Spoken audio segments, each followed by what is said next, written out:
Hey guys, it's Don here from Novaspirit Tech and welcome back to the channel. And today we are going to be checking out this entry-level 3D printer called the BIQU B1. So let's get started.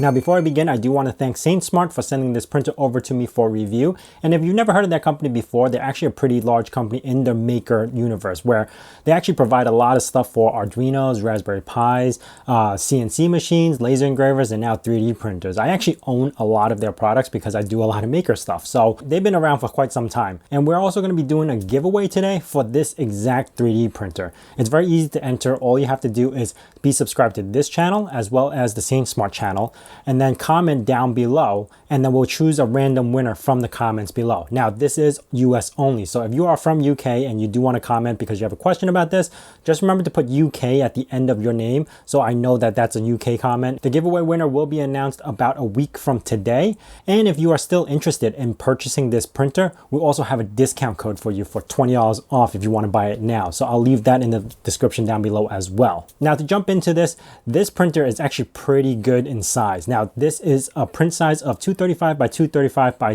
270, which is slightly larger than the Ender 3 that you would be able to purchase on the right around the same price range. This is under $300, and it supports a dual firmware board made by BIQU. They have their own firmware in this one, as well as the Marlin firmware. So if you're attaching something like Octoprint to it, it'll still be able to operate it.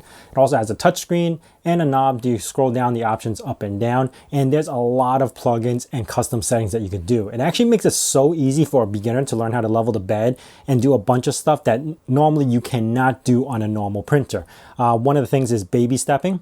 You can't baby step on normal Marlin firmware. And as far as like the bed leveling, they give you multiple points that you could just follow so you know your bed's going to be leveled. And the firmware is also pre-upgraded with BL Touch. Now, it doesn't come with BL Touch. You could just buy that module and install it, and it does come with a kit to install it onto the side.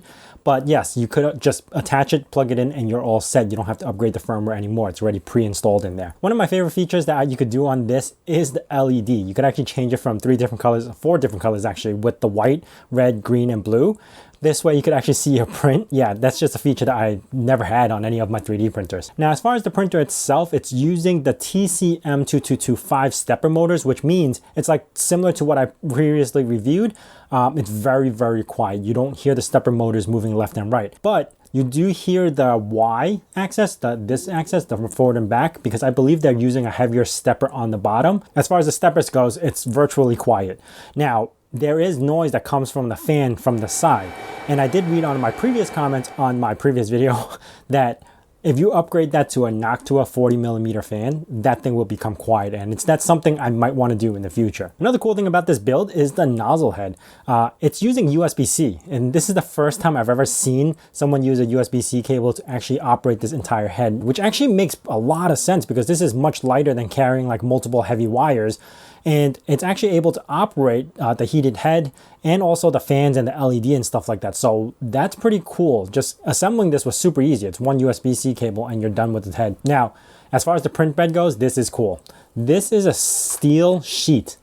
So this is made, it's super thin and you can hear it's like metal, but it has some sort of texture on there where it actually makes the adhesion a lot better. And again, you could use both sides of this. So if you like kind of screw up on one side, just flip it and you're done on the other side. And that's what I did with actually these couple of prints. I just flipped it to the other side and started printing right away. As far as the print size goes, yes, I managed to get the full 235.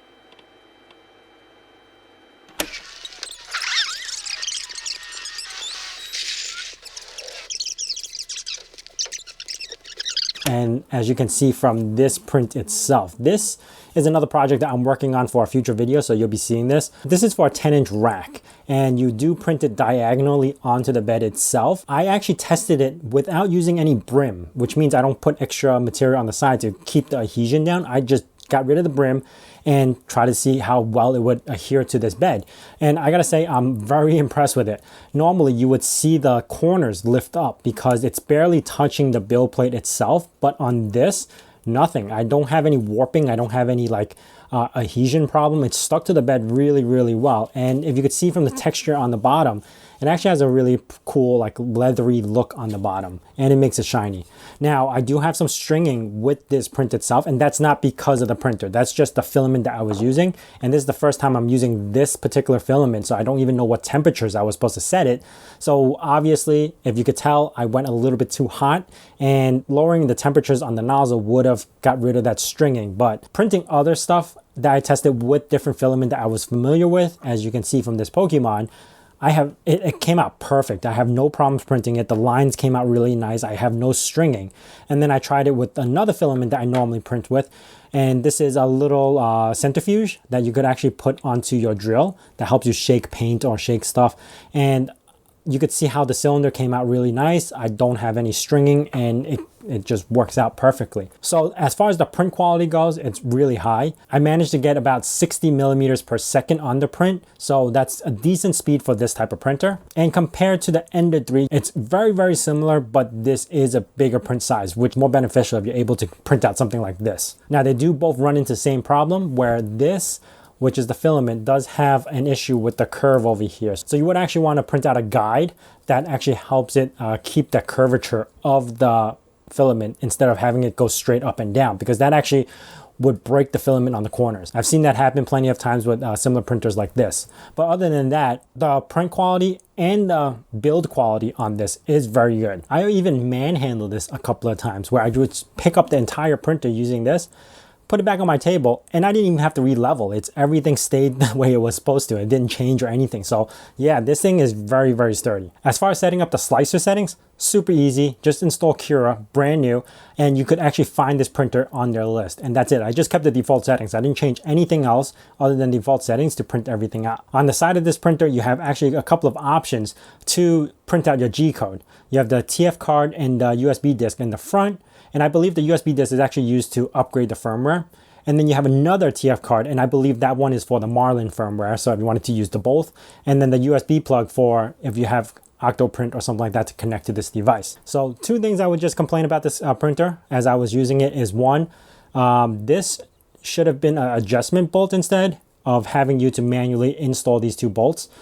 They have one down on the bottom for the Y-axis, so why couldn't they put one for the Z-axis? That's just one thing. But this is more of like, you set it once and you really don't have to do it. So when I first put this whole thing together, I didn't have the X-axis tight enough, so it was causing a wobble.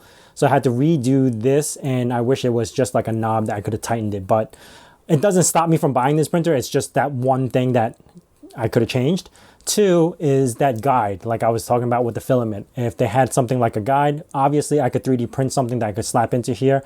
But yeah, if there was a better guide to actually help keep the curvature of the filament, then that would have been nice. Otherwise, this is a fantastic printer, especially with the LED and the print size itself. I really like those two things. Anyway, that's it for me, guys. If you guys have any questions about this printer or want me to try something, let me know down in the comments below. And if you guys are new to this channel, consider subscribing. Also hit that bell notification icon so you know when the next video is going to be out. And as I say in my nerd cave, hack till it hurts.